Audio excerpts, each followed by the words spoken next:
Pada hari ini tuan-tuan, alhamdulillah, suasana udara tarekat ini sudah sehat. Orang dah tak berani nak cakap tarekat sesat. Orangnya yang sesat disesatkan tarekatnya. Ini tak betul. Islam itu betul. Yang sesat orangnya dilabelkan Islam sesat. Kita marah. Begitulah tuan-tuan. Islam itu betul, tak salah. Yang salah orang Islam. Tapi karena orang Islam yang salah, agama Islam dihukum sesat, dihukum salah, dan macam-macam. Begitulah. Tujuan saya tuan-tuan, satu saja malam ni, supaya kita dapat uswah hasanah dari Rasulullah yang lengkap. Bidang fiqh dah okey, bidang tauhid okey, tasawuf je. Kalau bidang tasawuf ni yang belum belajar tarekat, ambillah belajar mana-mana tarekat.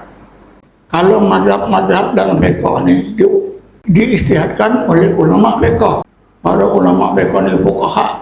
Kalau tarekat-tarekat ni diistihadkan oleh ulama tasawuf. Itulah hasil istihad mereka dinamakan tarekat. Di abad 3 dan 4 Hijrah tuan-tuan sudah ada 10 tarekat.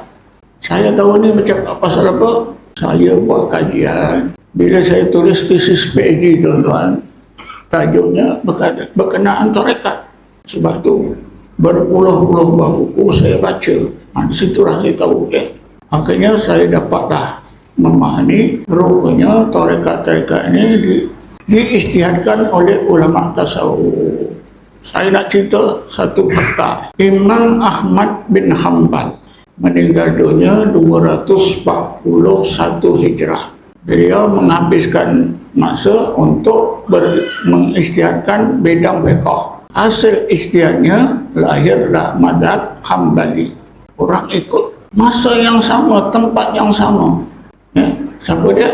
Abu Kharis Muhasibi, seorang sufi, meninggal dunia 243, yang tadi 241. Mengistihadkan amalan zikir. Tarekatnya dinamakan tarekat Muhasibiyah. Tuan-tuan pun tak kenal, tak pernah dengar. Di samping itu ada seorang ulama yang terkenal, Abu Yazid Bustami. Dia mengistihadkan bidang zikir. Tarekatnya dinamakan tarekat Tauhidiyah. Abu Yazid Bustami ini meninggal dunia 260 Hijrah. Satu lagi, Abu Qasim Al-Junadi Al-Baghdadi, ulama yang terkenal di kota Baghdad. Tarekatnya dikenali dengan tarekat Junaidiyah. Seorang ulama bernama Syekh Hakim. Tarekat ini dinamakan tarekat Hakimiyah.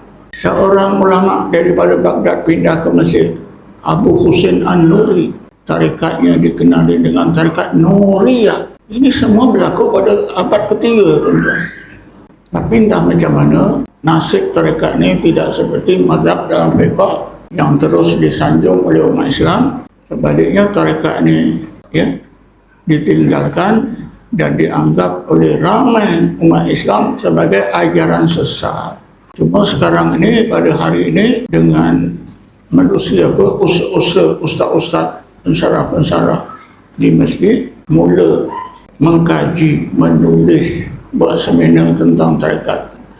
Sekarang suasana dan keadaan tarekat itu sudah sehat, sudah pulih, tidak seperti dulu. Akhir sekali tuan-tuan, saya nak ceritakan di akhbar berita minggu, di akhbar mingguan Malaysia, JAIS bahagian penyelidikan menyenaraikan tokoh-tokoh ajaran sesat di Selangor disebabkan ikut tarekat.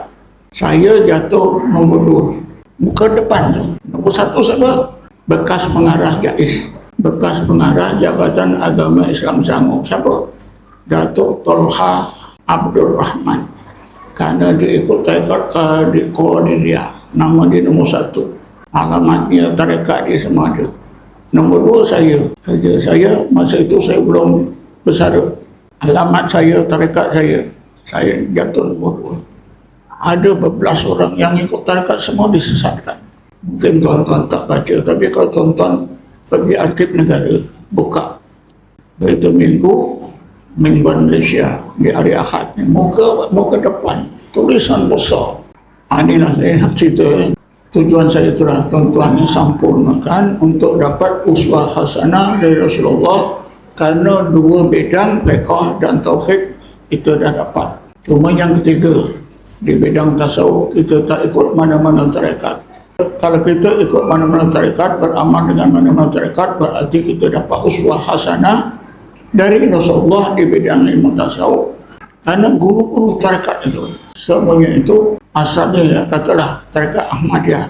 Syekh Ahmad bin Idris, dia itu kedudukannya orang yang penting yang mengisytiharkan tarekat Ahmadiyah, diikuti oleh orang seluruhnya. Syekh Naqsabandi meninggal dunia tahun 679 Hijrah. Tarekatnya tarekat Naqsabandiyah.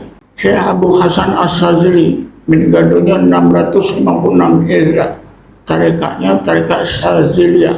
Kalau tuan-tuan pergi Mesir, temuilah pensyarah-pensyarah di Azhar. Boleh dikatakan mereka semua ikut tarekat. Majoriti mereka ikut tarekat Saziliyah.